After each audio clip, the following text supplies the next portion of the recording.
Boa noite.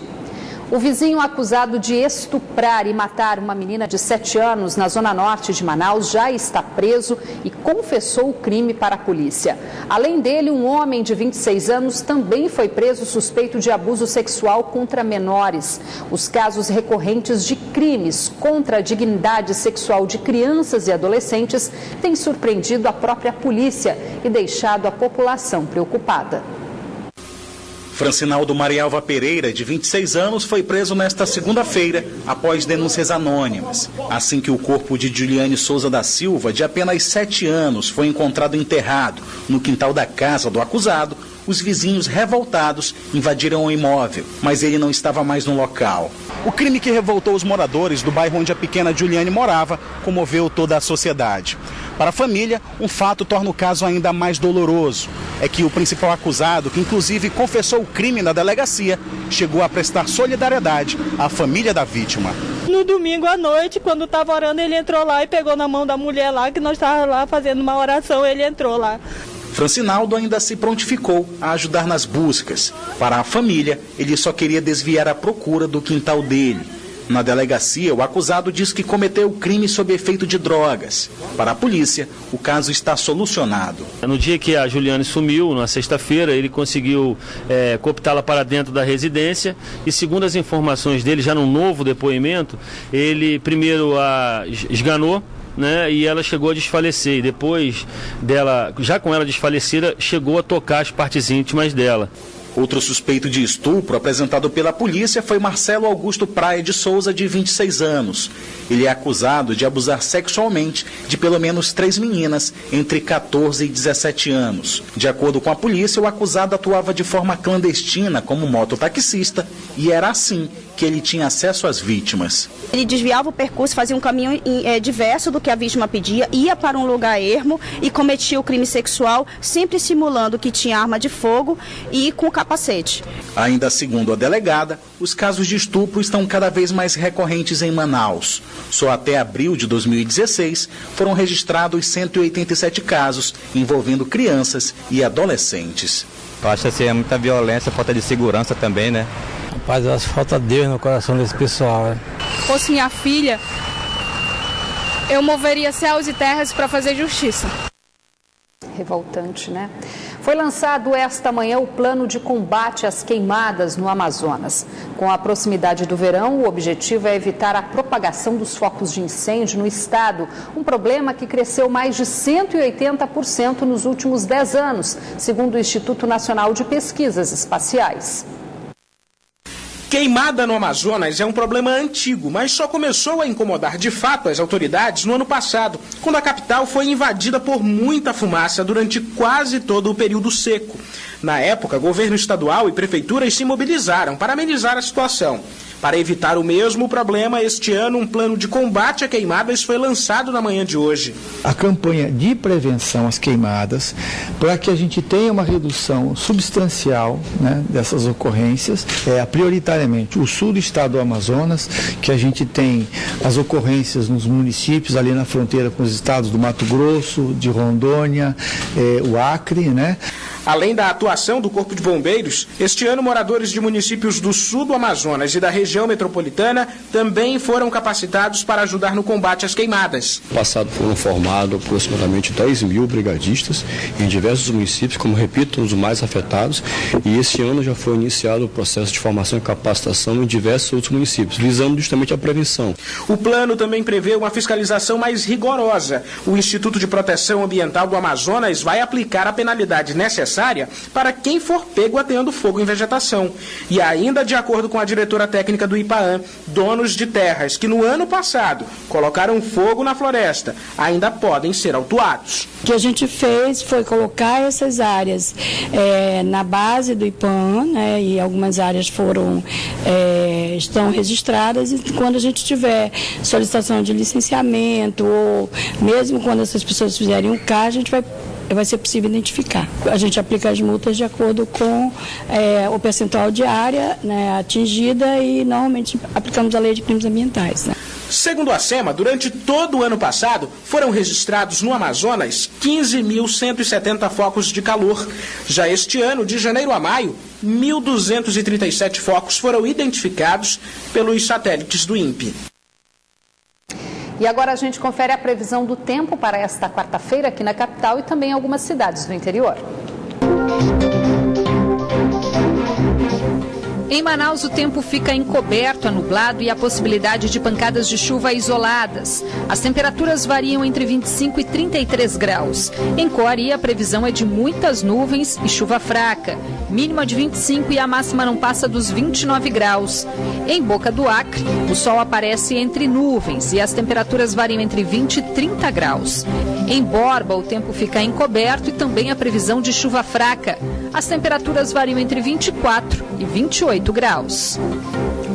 O acidente com um fio da rede elétrica que matou um casal e deixou 14 pessoas feridas há pouco mais de uma semana na zona leste da capital reacendeu uma discussão.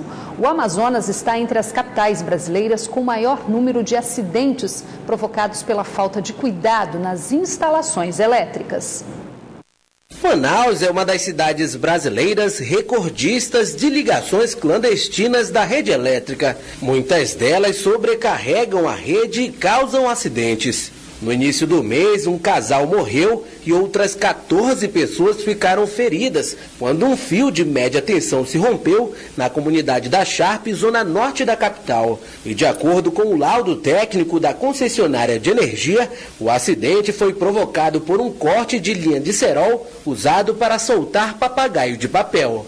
O risco para esse tipo de acidente levou este grupo de eletricistas do Amazonas a debater as melhorias do setor energético do estado. O debate foi promovido pela Associação Brasileira de Conscientização para os Perigos da Eletricidade, que acende um sinal de alerta para o problema. Porque a gente vê instalações antigas que causam muito problema. E com conhecimento técnico, atualização, a gente consegue evitar esse tipo de problema. Essa preocupação com a segurança elétrica pode ser explicada pelo número de acidentes que subiu nos últimos meses. Dados divulgados pela Abracompel mostram que no Amazonas o número de incêndios provocados por curto-circuito subiu 50%.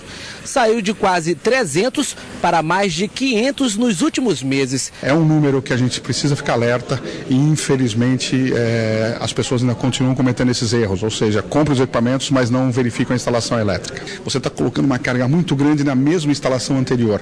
Isso vai gerar um aquecimento, esse aquecimento vai gerar um princípio de incêndio que vai gerar um incêndio. Em dias mais quentes, principalmente durante o verão amazônico, quando o sistema de ar-condicionado atinge seu pico de uso, são frequentes os curtos-circuitos na rede elétrica. O prefeito de Manaus confirmou na manhã de hoje o reajuste salarial para 27 mil servidores municipais. Segundo Arthur Virgílio Neto, apesar do impacto no orçamento, a reposição obedece à lei de responsabilidade fiscal. Serão gastos aproximadamente 38 milhões de reais até dezembro para custear a reposição salarial concedida aos 27 mil servidores municipais. O impacto mensal na folha é superior a 5 milhões de reais. De acordo com a Prefeitura, os reajustes serão pagos em duas parcelas. A primeira no próximo pagamento e o restante no início de 2017. A saúde terá o maior percentual, 9,9%. Na educação, o índice aprovado para os professores e demais servidores foi de 9,28%. Já para os servidores do Instituto Municipal de Engenharia e Fiscalização do Trânsito e da Superintendência Municipal de Transportes Urbanos, o percentual chega a 9,38%. Esta manhã, o prefeito Arthur Neto, acompanhado de secretários e vereadores da base aliada, explicou a concessão de aumento salarial para os servidores municipais em meio à crise. Nós temos uma absoluta segurança em relação à lei de responsabilidade fiscal. Esse foi o parâmetro.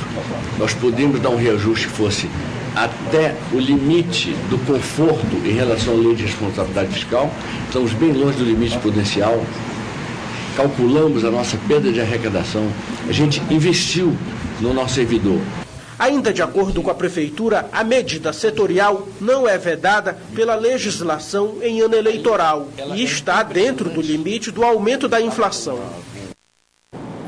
Em vigor há 2 anos, a lei federal que regulamenta os desmontes de carros, conhecidos como sucatões ou ferro-velhos, ainda não é cumprida no Amazonas. A medida, que pode ajudar a reduzir o roubo de veículos, foi tema de um seminário realizado na tarde de hoje, na capital. Atualmente, a frota de carros no Amazonas ultrapassa 800 mil veículos. Por outro lado, segundo o Detran, a cada 5 horas, um carro é roubado na capital amazonense. Somente no ano passado, quase 2 mil veículos foram subtraídos das ruas de Manaus. Carros que muitas vezes vão parar nos desmontes, conhecidos como sucatões ou ferro-velhos, sem qualquer controle. É nesses locais que peças e acessórios usados são revendidos sem qualquer restrição. A Lei Federal do Desmonte foi sancionada em maio de 2014 com o objetivo principalmente de coibir o aumento no número de roubos de carros. E isso vai ser feito de maneira bem simples. A lei vai legalizar os sucatões e todas as peças vendidas nesses locais vão receber uma etiqueta com um código de barra. E seja ela um parafuso ou uma peça maior. E ela separa, inclusive, um grupo de peças que deverão ser vendidas como peças revendidas, peças que deverão ser remanufaturadas e peças que deverão ser recicladas. A Lei Federal do Desmonte ainda não está sendo cumprida na maioria dos estados brasileiros, inclusive no Amazonas.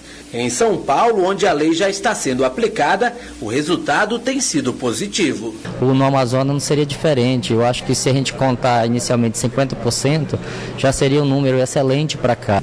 De acordo com a legislação, o controle e a fiscalização dos desmanches fica sob responsabilidade de cada estado. E é esse o objetivo de um projeto de lei que já tramita na Assembleia Legislativa do Amazonas. Essa lei de desmanche, sendo implementada no Amazonas, todos ganham. Ganha a sociedade e ganham também os órgãos de controle e fiscalização. Na realidade, nós fazemos ações nos desmanches, nos sucateiros, enfim, mas infelizmente nós não temos como comprovar que aquela peça que está sendo vendida ela é de origem não legal. Começou nesta segunda-feira e segue até a próxima sexta a Semana Nacional da Conciliação Trabalhista. Quem perdeu o prazo de agendamento das audiências ainda pode fazer a inscrição. Na capital, mais de 2.000 audiências foram agendadas nas 19 varas da Justiça do Trabalho. A segunda Semana Nacional de Conciliação Trabalhista tem como objetivo realizar o maior número possível de acordos entre as partes.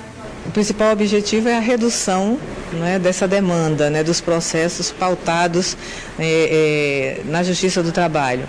Nós entendemos que a conciliação é o melhor caminho, inclusive é um dos princípios do direito do processo do trabalho. Os núcleos de apoio à execução e de conciliação também funcionam na semana. Interessados ainda podem participar do evento, mesmo após o prazo de inscrições. Tínhamos, inclusive, um site, um endereço eletrônico com essa finalidade. Mas para quem não fez essa inscrição nesse prazo, podem vir, sim, comparecem na vara onde o processo está tramitando, mas deve vir acompanhada da outra parte, porque não há mais tempo de notificar para esta semana. As audiências, que vão até o dia 17, também acontecem nas varas do trabalho de municípios do interior do estado. Foi ativado na manhã de hoje o Sistema Integrado de Comando e Controle, que vai dar suporte à passagem da tocha olímpica pelo estado. A chama será monitorada durante todo o percurso realizado na capital e também em Iranduba e Presidente Figueiredo, a partir do próximo domingo. Toda a estrutura do Sistema Integrado de Comando e Controle já está em funcionamento. E até a véspera da passagem da tocha, no próximo domingo, alguns simulados ainda vão acontecer. Até o dia 19, nós vamos desenvolver treinamentos, simulados, vamos incrementar mais ainda com capacidades tecnológicas de monitoramento e outras. Desde o momento em que a tocha chegar no aeroporto Eduardo Gomes e o revezamento começar, a cada quilômetro tudo estará sendo monitorado, inclusive pelo ar.